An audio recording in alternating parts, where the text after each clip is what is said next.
सभी को मेरा नमस्कार। आप सबका स्वागत करता हूं मैं आज की ऑनलाइन क्लास में। आप सब आज 12वीं कक्षा के व्यवसाय अध्ययन विषय के अंतर्गत प्रबंध एक परिचय नामक टॉपिक के ऊपर ऑनलाइन क्लास देखेंगे। मैं Kuldeep Birwal, lecturer in commerce, government model Sanskriti senior secondary school Kalayat, district Kaithal, आप सबके साथ आज चर्चा करने वाला हूं प्रबंध विषय के ऊपर, प्रबंध टॉपिक के ऊपर। तो सबसे पहले हम ये जान लेते हैं ऑनलाइन क्लास शुरू करने से पहले कि आज हम इस टॉपिक के अंदर क्या क्या सीखने वाले हैं। तो आज हम चर्चा करेंगे, आज हम सीखेंगे, प्रबंध के अर्थ को जानेंगे और उसकी परिभाषा को भी समझेंगे। साथ ही साथ हम प्रबंध की विशेषताओं के ऊपर चर्चा करने वाले हैं। प्रबंध के उद्देश्य एवं उसके महत्व के ऊपर भी आज हम चर्चा करेंगे और जानेंगे कि प्रबंध का उद्देश्य क्या होता है और उसका महत्व क्यों है। और अपनी क्लास का हम समापन करेंगे प्रबंध की प्रकृति के ऊपर चर्चा करके। तो चलिए सबसे पहले हम जान लेते हैं कि प्रबंध का अर्थ क्या है। तो हमेशा की तरह हम परिभाषा पहले पढ़ेंगे, फिर उसके अर्थ को समझेंगे। तो सबसे पहले टेलर महोदय क्या कह रहे हैं, FW टेलर, जिनके हमने दोनों थ्योरीज हम पहले पढ़ चुके हैं और आगे आने वाले दोनों चैप्टर में फिर से रिवाइज हो जाएंगी वो वाली। क्या कहते हैं प्रबंध महोदय? प्रबंध यह जानने की कला है कि आप क्या करवाना चाहते हैं और इसके बाद यह देखना कि वह इसे सर्वोत्तम एवं मितव्ययी पूर्ण रूप से कर रहा है या नहीं। मतलब एक तरह से इस डेफिनेशन से एक बड़ा साधारण सा, एक बड़ा आसान सा एक अर्थ हम निकाल सकते हैं कि प्रबंध किसी से कार्य करवाने की कला है। कार्य करना, अच्छा कार्य करना एक अलग चीज है और अच्छा कार्य करवाना एक अलग चीज है। तो हम प्रबंध के अर्थ को ले सकते हैं कि अच्छे प्रकार से, सर्वोत्तम ढंग से, और मितव्ययपूर्ण मतलब सस्ती विधि, कोई ऐसी नहीं कि महंगे इंस्ट्रूमेंट या महंगी तरीके या ज्यादा समय लेकर किसी कार्य को किया जा रहा है। कम कार्य, कम लागत में सर्वोत्तम कार्य करवाना जो है वो प्रबंध कहलाएगा। एक डेफिनेशन और पढ़ते हैं, उससे थोड़ा सा अर्थ और जो खुल जाएगा। हैरोल्ड महोदय क्या कह रहे हैं?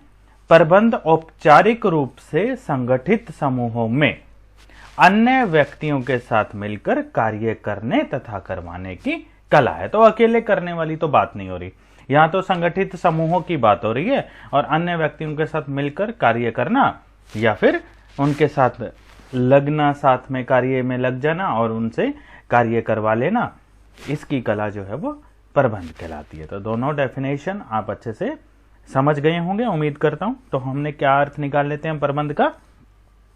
विभिन्न और विद्वानों की भी अगर हम बात करें या इन दोनों विद्वानों की हम बात करें, प्रबंध को इसकी विशेषताओं के आधार पर अलग अलग ढंग से परिभाषित किया है। कुछ विद्वानों ने प्रबंध को अन्य लोगों से काम करवाने की कला के रूप में परिभाषित किया है, तो कुछ ने क्रियात्मक रूप को अधिक महत्व दिया है। इसी प्रकार कुछ विद्वानों का मानना है कि प्रबंध का संबंध निर्णय लेने से है, तो कुछ कह रहे हैं कि उत्पादकता या कुशलता को प्रबंध का आधार मानते हैं। ठीक है, तो इन दोनों जो डेफिनेशन हमने पढ़ी हैं, इसमें कार्य, मिलकर कार्य करना और करवाने की कला को कहा है। साथ ही ये चेक भी करना है कि वो सर्वोत्तम तरीके से किया जा रहा है या नहीं किया जा रहा, सही समय पर हो रहा है या नहीं हो रहा, कोई ज्यादा लागत तो उसमें नहीं लग रही है।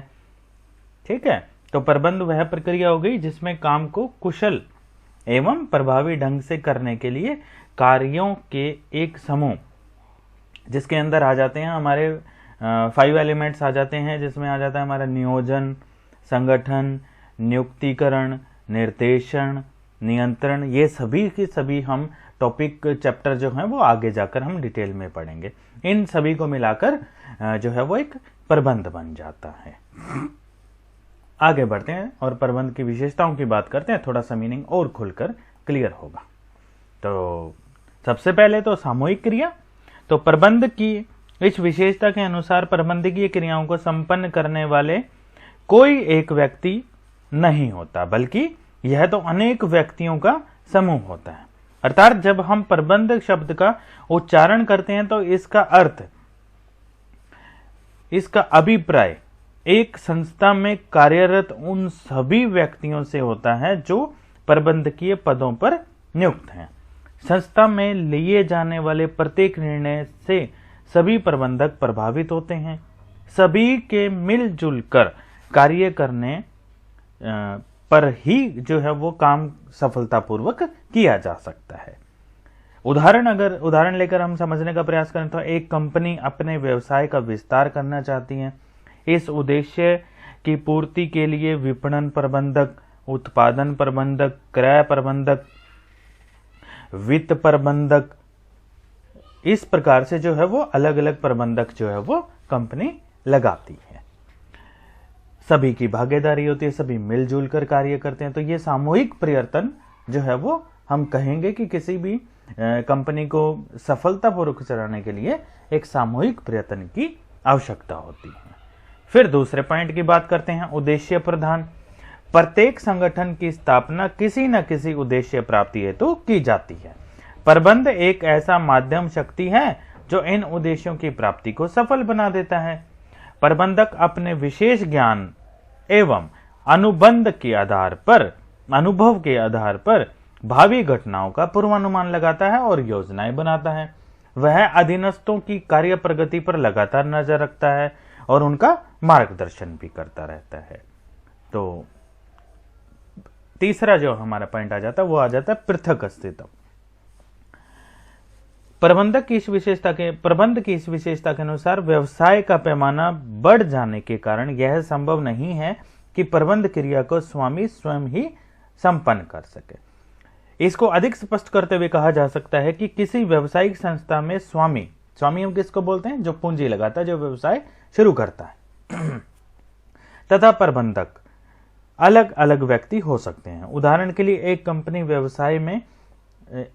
व्यवसाय में यह संभव नहीं है कि कंपनी के स्वामी अर्थात अंशधारियों या उनके प्रतिनिधि अर्थात संचालक कंपनी का प्रबंध कुशलतापूर्वक कर सकें। कंपनी प्रबंध के लिए विशेष योग्यता वाले विशेषज्ञ व्यक्तियों की आवश्यकता होती है, जिन्हें हम प्रबंधक कहते हैं। तो पृथक अस्तित्व होता है। फिर अदृश्य शक्ति।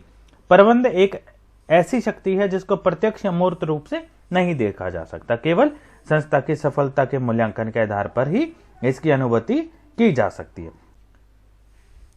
यदि कोई संस्था उत्तरोत्तर उन्नति की ओर अग्रसर है तो समझा जाएगा कि प्रबंध अच्छा है। इसके विपरीत यदि कोई संस्था अवंती की ओर जा रही है, यानी कि नीचे की तरफ जा रही है, माइनस की तरफ जा रही है, तो कहा जाएगा कि प्रबंध की असफलता का संकेत इसमें मिल रहा है। फिर हमारा अगला पॉइंट आ जाता है, हमारी अगली विशेषता आ जाती है प्रक्रिया। प्रबंध को एक प्रक्रिया के रूप में परिभाषित करने वाले प्रबंध विशेषज्ञों में आ जाते हैं हमारे हेमन आ जाते हैं, टेरी आ जाते हैं। ये कुछ प्रमुख हैं। इन विद्वानों द्वारा प्रबंध एक प्रक्रिया है जिसमें नियोजन, संगठन, नियुक्ति या निर्देशन, नियंत्रण इत्यादि सम्मिलित होते हैं तथा इनका निष्पादन मानवीय एवं भौतिक संसाधनों के कुशलतापूर्वक उपयोग द्वारा उद्देश्यों को प्राप्त करने के लिए किया जाता है। प्रक्रिया का अर्थ क्या होता है? किसी काम को करने की एक निश्चित प्रणाली होना। ठीक है। प्रबंध के संबंध में ऐसा स्पष्ट भी होता है क्योंकि हर प्रबंधक को, चाहे वह किसी भी संस्था का हो और किसी भी स्तर का प्रबंधक क्यों ना हो, वे कार्य इसी क्रम में करने ही पड़ते हैं। फिर हमारा अगला पॉइंट आ जाता है जन्मजात एवं अर्जित प्रतिभा। प्रबंध योग्यता का जन्मजात होना एवं अर्जित हो जाना दोनों अलग अलग पहलू। परंपरागत प्रबंध विचारधारा, जिसको ट्रेडिशनल मैनेजमेंट कंसेप्ट कहते हैं, के अनुसार प्रबंध क्षमता का गुण मनुष्य में जन्म से ही पैदा होता है, अर्थात प्रबंधक बनाए नहीं जाते अपितु जन्म लेते हैं। इस विचारधारा के परिणाम स्वरूप ही परंपरागत एवं पैतृक उद्योग धंधों का विकास हुआ। परंपरागत विचारधारा का खंडन करते हुए आधुनिक प्रबंध विचारधारा के अनुसार प्रबंध योग्यता को शिक्षण एवं प्रशिक्षण द्वारा प्राप्त किया जाता है, यानी उसके विपरीत हो गई। अर्थात यदि किसी व्यक्ति में जन्म से प्रबंध योग्यता के गुण नहीं है तो उसे इस बारे में चिंतित होने की कोई आवश्यकता नहीं है, क्योंकि अब इस विषय में शिक्षा देने वाली संस्थाओं की कमी नहीं रही है, जिसको MBA हम कहते हैं, BBA हम कहते हैं, जिसमें प्रबंधक क्रियाएं सिखाई जाती हैं। फिर हमारा अगला पॉइंट आ जाता है सार्वभौमिक क्रिया। अनेक प्रबंध विशेषज्ञों ने इसे सार्वभौमिक क्रिया बताया है। यह विचार प्रस्तुत करने वाले हेमन, हेनरी फ्योल, टेरी, टेलर इत्यादि प्रमुख हैं। मैंने ये वैज्ञानिकों के नाम, विद्वानों के नाम लिए हैं जिन्होंने मैनेजमेंट थ्योरीज वगैरह दी हैं।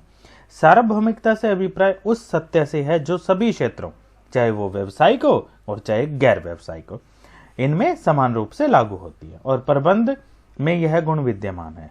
प्रत्येक व्यावसायिक एवं गैर व्यावसायिक, जैसे कि शिक्षण संस्थान हो गए, कार्यालय, सरकारी कार्यालय हो गए, खेल के मैदान हो गए इत्यादि, क्लब हो गए, सामाजिक संस्थान, तो अपने उद्देश्य को प्राप्त करने हेतु मानवीय एवं भौतिक संसाधनों का कुशलतापूर्वक उपयोग करने के लिए नियोजन, संगठन, नियुक्तिकरण, नियंत्रण इत्यादि की आवश्यकता पड़ती है। इस प्रकार सभी संस्थाओं में प्रबंध प्रक्रिया एक ही प्रकार से संचालित होती है। फिर अगला पॉइंट हमारा आ जाता है दर्शनग्राही ज्ञान। वस्तुतः प्रबंध एक विभिन्न दर्शनग्राही ज्ञान ही है। इसका अभिप्राय यह है कि यद्यपि प्रबंध एक विशेष शास्त्र अथवा विषय के रूप में विकसित हो चुका है, लेकिन यह अनेक दूसरे शास्त्रों का ऋणी है जिनसे इसे ज्ञान और धारणाओं का इसमें आई हैं या इसने ग्रहण किया। प्रबंध शास्त्र को विकसित करने के लिए जिन दूसरे शास्त्रों का सहारा लिया गया उसमें आ जाते हैं हमारे मनोविज्ञान, समाजशास्त्र, मानव शास्त्र, अर्थशास्त्र, सांख्यिकी, गणित, ये कुछ प्रमुख हैं। तो दर्शनग्राही ज्ञान जो है वो विभिन्न प्रकार के जो है वो इस प्रकार के दूसरे शास्त्रों से जो है वो लिया है। फिर हमारा अगला पॉइंट आ जाता है सामाजिक विज्ञान। सामाजिक विज्ञान का अभिप्राय ऐसे विज्ञान से है जिसका संबंध प्राणियों से हो। अर्थशास्त्र, समाजशास्त्र, राजनीतिक शास्त्र इत्यादि सामाजिक विज्ञानों की तरह प्रबंध भी एक सामाजिक ज्ञान है, क्योंकि इसका संबंध सामाजिक प्राणी के रूप में मनुष्य से होता है, जो संवेदनशील होता है, विवेकशील होता है, गतिशील होता है तथा इसको निर्जीव पदार्थों की तरह पूर्णतः नियमबद्ध नहीं किया जा सकता। मनुष्य को आवश्यकता अनुसार अपने व्यवहार में परिवर्तन करने की पूर्ण स्वतंत्रता होती है, इसीलिए इसको सामाजिक विज्ञान भी कहा। फिर एक प्रणाली है। आधुनिक प्रबंध विशेषज्ञ प्रबंध को एक पद्धति, प्रणाली अथवा तंत्र के रूप में मानते हैं। यह प्रबंध को एक पद्धति, प्रणाली या तंत्र के रूप में देखा जा रहा है। इसका अभिप्राय यह हुआ कि हम प्रबंध के समग्र अथवा कुल ज्ञान की दिशा की ओर तेजी से बढ़ रहे हैं। यहां समग्र ज्ञान का क्या अर्थ हुआ? प्रबंध में किसी एक पहलू के स्थान पर सभी पहलुओं पर एक साथ विचार विमर्श करना। जैसे जिस प्रकार डॉक्टर रोगी की चिकित्सा करते समय उसके संपूर्ण शारीरिक संरचना को ध्यान में रखता है, अर्थात उसके शरीर का एक साथ अध्ययन करके ही उसे दवाई देता है, ठीक उसी प्रकार पद्धति विचारधारा में प्रबंधक भी निर्णय लेते समय संस्था के सभी विभागों, उपविभागों, कर्मचारियों इत्यादि को ध्यान में रखकर ही अंतिम निर्णय लेता है, इसलिए एक प्रणाली के रूप में कार्य करता है। फिर गतिशीलता। प्रबंध व्यवस्था कुछ सिद्धांतों पर आधारित है जो कि गतिशील है।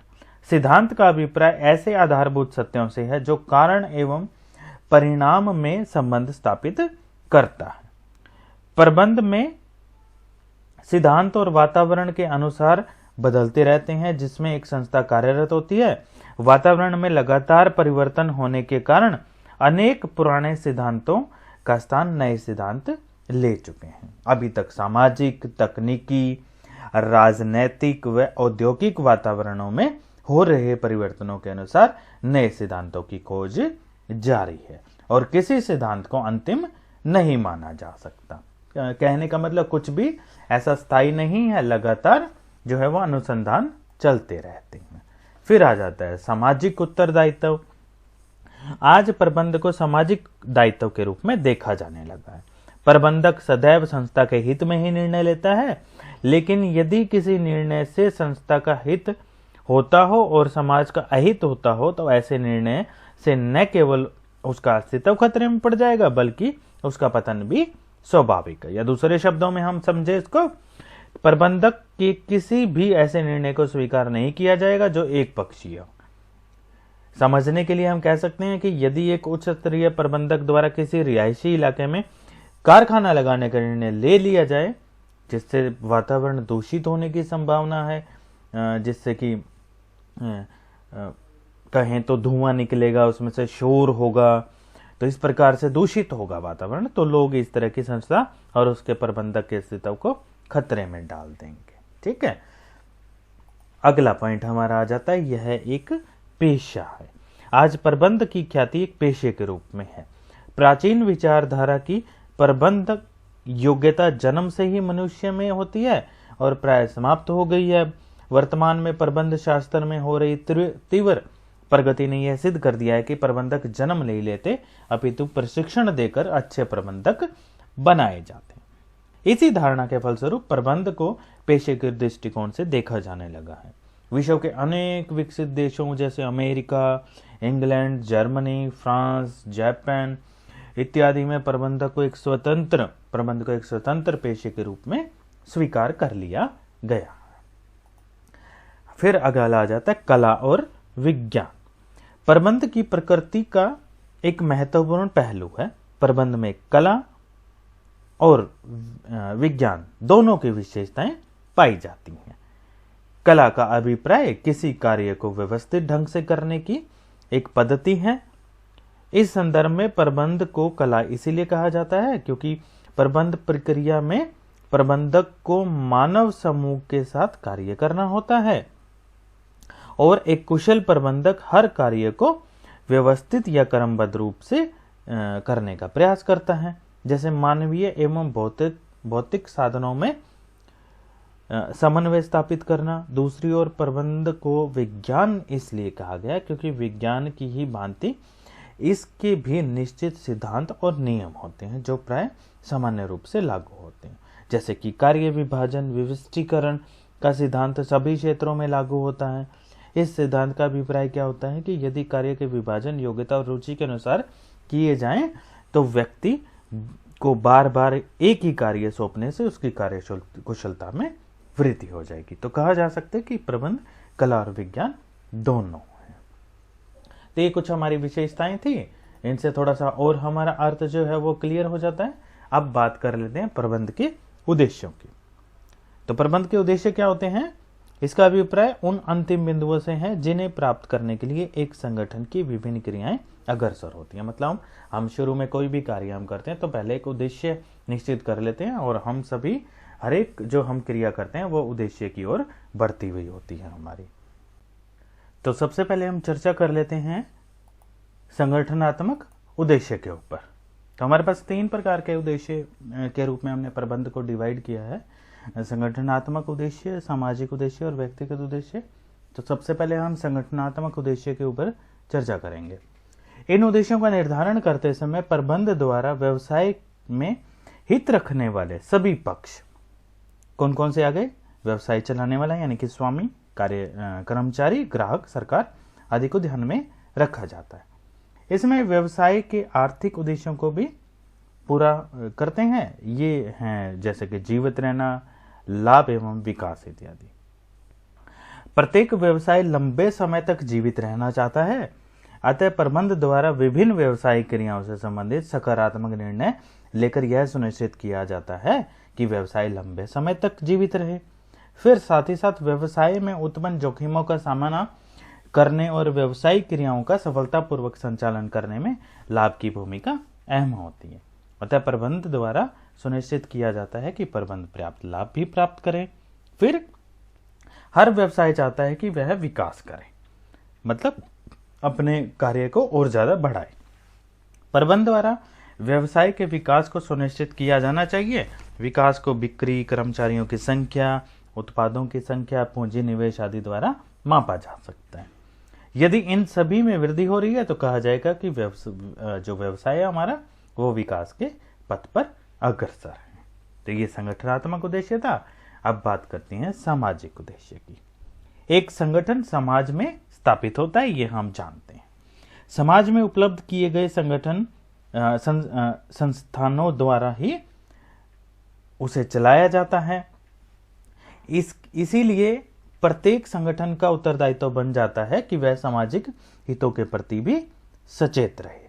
जैसे प्रबंधक स्वास्थ्य हो गया, सुरक्षा हो गया, मूल्य नियंत्रण हो गया, इत्यादि का सुनिश्चित करना जो है वो हमारे सामाजिक उद्देश्य में ही आ जाता है।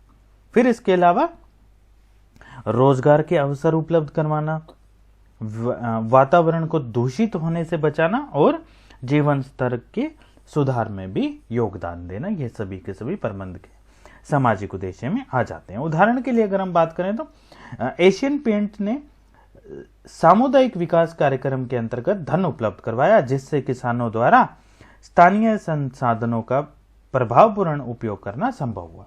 इसी प्रकार स्टील अथॉरिटी ऑफ इंडिया अपने स्टील प्लांटों के आसपास रहने वाले लोगों को कृषि, उद्योग, शिक्षा, स्वास्थ्य इत्यादि क्षेत्रों में नियमित रूप से सुविधाएं उपलब्ध करवाती रहती हैं। तो प्रबंध के सामाजिक उद्देश्य होते हैं। फिर होता है प्रबंध का व्यक्तिगत उद्देश्य।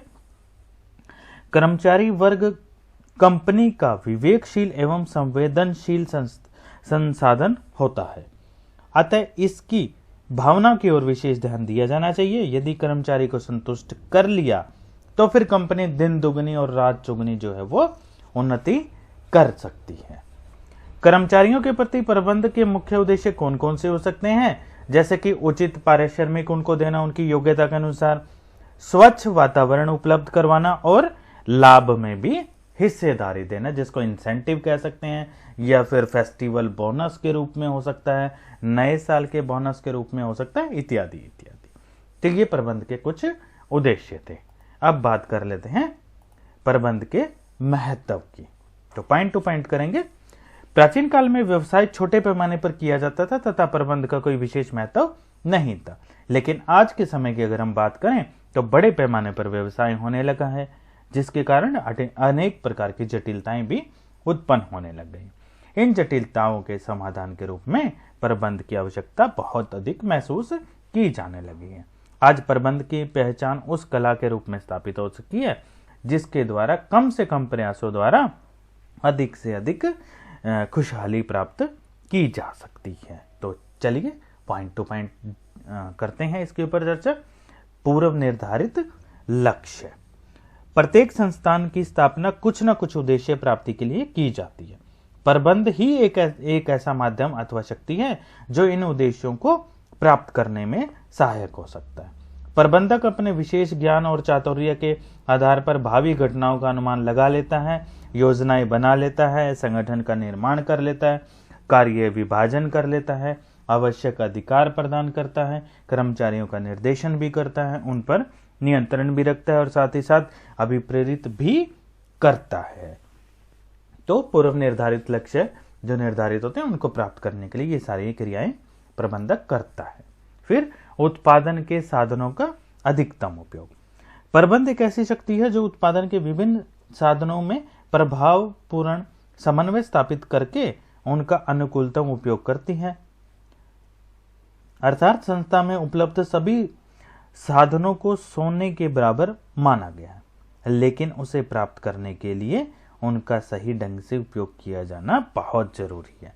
अतः स्पष्ट है कि सीमित साधनों का कुशलतम उपयोग ही व्यवसाय की सफलता की कुंजी है और इस तथ्य को प्रबंध द्वारा वास्तविकता में बदला जा सकता है। अगला पॉइंट हमारा आ जाता है प्रतिस्पर्धा, कंपटीशन। आज व्यवसाय का आकार स्थानीय न रहकर राष्ट्रीय अंतरराष्ट्रीय हो चुका है। जैसे जैसे व्यवसाय का आकार और क्षेत्र बढ़ता जाएगा वैसे वैसे ही कंपटीशन और अधिक बढ़ता चला जाएगा। तो इसी प्रतिस्पर्धा को ध्यान में रखते हुए जो है वो और अधिक इसका महत्व प्रबंध का बढ़ जाता है। आज निर्माता को न केवल स्थानीय और राष्ट्रीय स्तर पर प्रतियोगिता का सामना करना पड़ रहा है, अंतरराष्ट्रीय स्तर पर उसे ज्यादा अधिक प्रतियोगिता का सामना करना पड़ता है। ऐसी स्थिति में केवल वही संस्था बाजार में टिक सकती है जो अपने ग्राहकों को कम से कम मूल्य पर, कम से कम का मतलब होगा जो बिल्कुल रीजनेबल प्राइस है, और अच्छी क्वालिटी का माल उपलब्ध करवा सके। एक कुशल प्रबंधक ही अपनी कुशलता और चातुर्य से ये सभी जो भी प्रतिस्पर्धा है इसका बड़े अच्छे से सामना कर सकता है। फिर अगले पॉइंट की बात करें तो समन्वय, कोऑर्डिनेशन। प्रबंध का महत्व केवल संस्था के अंदर ही विभिन्न कार्य करने तक सीमित नहीं है, बल्कि वह बाहरी वातावरण के साथ भी एक समझौता करके उसको चलना पड़ता है। एक और तकनीकी विशेषज्ञ नई नई उपलब्ध विधियों का विकास कर रहे हैं, वहीं दूसरी ओर नई नई प्रगतिशील संस्थाएं आधुनिक विपणन पद्धतियों को भी लागू करने में व्यस्त है। आज ग्राहक भी उत्पादित वस्तुओं को सहज रूप से स्वीकार नहीं करते, क्योंकि उनके जीवन स्तर में बढ़ोतरी के साथ साथ उनमें भी जागृति आ गई है, उनकी रुचि में भी लगातार परिवर्तन होते रहते हैं। इस तरह के दिन प्रतिदिन बदलते वातावरण में समन्वय की बहुत अधिक आवश्यकता होती है, जैसे एक प्रबंध मदद करता है और प्रबंधक, कुशल प्रबंधक इसमें आसानी से समन्वय बिठा लेता है। फिर कुशल संचालन, बड़े पैमाने पर उत्पादन के लाभों को देखते हुए आज इसे अधिक प्राथमिकता दी जाने लगी है। जब उत्पादन बड़े पैमाने पर होगा तो उत्पादन के साधनों जैसे कि मैन, मनी, मटेरियल, मशीन इत्यादि की भी बहुत अधिक मात्रा में आवश्यकता होगी। इसके अतिरिक्त व्यवसाय को अनेक वैधानिक औपचारिकताओं का भी सामना करना पड़ेगा। इन सभी कार्यों की कार्यकुशलता और नियंत्रण करने के तरीके के लिए एक कुशल प्रबंधक की आवश्यकता पड़ती है। कुशल प्रबंधक के अभाव में बड़े पैमाने पर उत्पादन का सपना साकार नहीं हो सकता। फिर हमारा अगला पॉइंट आ जाता है उत्तम संगठनात्मक ढांचा। किसी भी संस्था की सफलता के लिए एक उचित और स्पष्ट संगठन ढांचे की आवश्यकता होती है। उत्तम संगठन ढांचे से अभिप्राय क्या हुआ? अधिकारियों तथा उनके अधीन कर्मचारियों के मध्य संबंधों को स्थापित करना। कैसे? एक अधिकारी के साथ कौन कौन व्यक्ति काम करेंगे और उनके क्या क्या अधिकार और दायित्व होंगे। इसके फलस्वरूप संगठन में दल भावना, जिसको टीम स्पिरिट कहते हैं, उसका विकास होगा तथा संगठन का वातावरण साफ सुथरा हो जाएगा। फिर हमारा अगला पॉइंट आ जाता है अच्छे संबंध। उत्पादन के सभी साधनों में से दो साधन सर्वोपरि हैं, मतलब सबसे ऊपर है, एक श्रम और एक पूंजी। स्वामी व्यवसाय में पूंजी लगाते हैं तथा लक्ष्यों को निर्धारित करते हैं। श्रमिक निर्धारित लक्ष्यों को वास्तविकता में बदलते हैं और दोनों में मधुर संबंध होना इसीलिए अति आवश्यक है।